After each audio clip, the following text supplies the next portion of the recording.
Ooh, let the budgies out. Investigators say one of them started running and pointed what Hi, looked like a Griffin. gun. Then they say an officer opened fire, striking the teen in the Hi, chest. Griffin.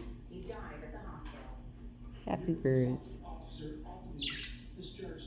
Hi, Spot. Ooh, let the budgies out. Little cuties. The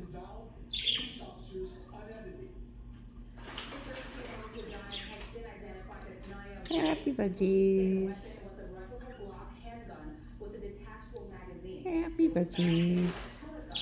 The state attorney general's office is leading the investigation and will determine whether the shooting was justified. The officers Happy. placed on administrative leave. Now their yellow alert forecast. Ooh, let the budgies out. Much of our area are under a severe thunderstorm watch until 11 tonight. And of course, we've got meteorologist Vanessa Murdoch here with the latest on our forecast. Happy. Lots of rain, huh? Yeah, happy. It's all possible tonight with some isolated severe storms expected. We anticipate tomorrow being even more. They love getting out.